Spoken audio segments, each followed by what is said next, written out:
সফরে রয়েছেন মুখ্যমন্ত্রী মমতা বন্দ্যোপাধ্যায়। এরই মাঝে বুধবার তৃণমূলের ঝান্ডা হাতে নিয়ে পথ অবরোধ করে বিক্ষোভ দেখানো হয় গাজলডোবায়। তাদের দাবি অবিলম্বে গাজলডোবার ব্যারেজ দিয়ে গাড়ি চলাচল করতে দিতে হবে। গাজলডোবা ব্যারেজ দিয়ে গাড়ি চলাচল করতে দেওয়ার স্লোগান তুলে truck owner association, Odlabari tipper welfare association, Siliguri tipper welfare অ্যাসোসিয়েশনের সদস্যরা পথ অবরোধ করে বিক্ষোভ দেখায়। বাসীর কাছে একটা সুন্দর সুশৃঙ্খল সৃষ্টি এবং যে ব্যবসায়িক যে লেনদেন সেটার যাতে বাড়তি হয়, ট্যুরিজমের যাতে বাড়তি হয়, গভর্নমেন্টের রাজস্ব যাতে বাড়তি হয়, সেই উদ্দেশ্যেই কিন্তু গজলডোবা ব্যারেজকে আজকে তৈরি করা হয়েছে। আমরা দেখতে পেয়েছি ডুয়ার্সের আরেকটি ব্রিজ, যেটা সেবক ব্রিজ, সেবক করোনেশন ব্রিজ হিসাবে পরিচিত, সেই ব্রিজটা আজকে 200 বছর ব্রিটিশ শাসনকালে সেটা তৈরি হয়েছিল। আমাদের সেটা জানানো হয়েছে যে সেখান থেকে হেভি যানবাহন সেখান থেকে চলাচল বন্ধ, কিন্তু আমরা জানি এটা নর্থ ইস্টের কানেক্টিভিটি। আজকে জলপাইগুড়ি ময়নাগুড়ি হয়ে ঘুরে যেতে গেলে দ্রব্যমূল্যের যে বৃদ্ধি হবে, যে ট্রান্সপোর্টেশন বৃদ্ধি হবে, তার সুরাহা করার জন্যই কিন্তু এই গজলডোবার এই ব্রিজটা তৈরি করা হয়েছিল। জানা যায় দীর্ঘ বেশ কিছুদিন আগে গাজলডোবা সেতু দুর্বল বলে হাইট বার লাগিয়ে গাজল ব্রিজের ওপর দিয়ে বালি পাথরের লরি চলাচল বন্ধ করে দেওয়া হয়েছে, যেখানে গাজলডোবা ব্যারেজ সংলগ্ন ওদলাবাড়ি থেকে একাধিক ঘাট থেকে রয়্যালটি দিয়ে বালি পাথর নিয়ে যাওয়া হতো শিলিগুড়ি, জলপাইগুড়ি সহ বিভিন্ন জায়গায়।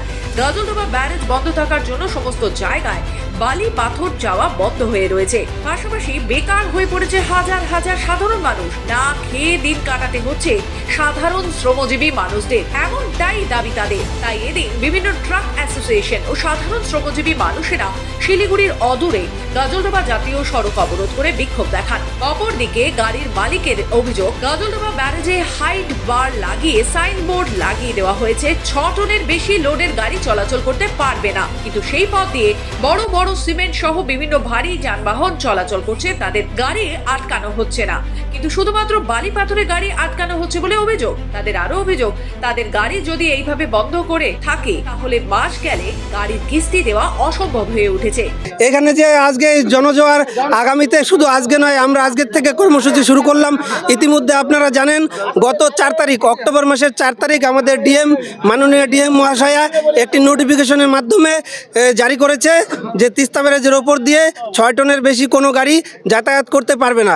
কিন্তু সেখানে বলা হয়েছিল তিস্তা ব্যারেজ হচ্ছে কিছু রিপেয়ারিং করবে বা কাজ হবে, সেটা সরকারি নিয়ম অনুযায়ী। কিন্তু আমরা দেখতে পাচ্ছি 1.5 মাস বিগত হতে চললো, সেই 4 তারিখ অক্টোবরের পরের থেকে আজকে 1.5 মাস হয়ে গেল। আপনারা একদিক দেখতে পারবেন কোনো একরকম 1 ইঞ্চি 1%ও কোনো কাজ হয়নি।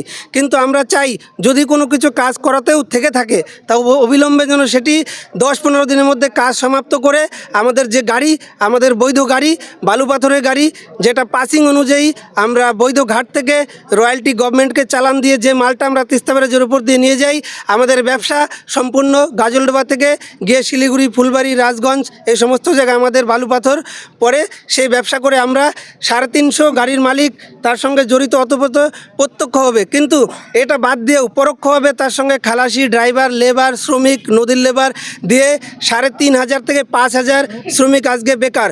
অনেকে এখন শুধু গাজলডোবা ছেড়ে ভিন রাজ্যে পাড়ি দিচ্ছে।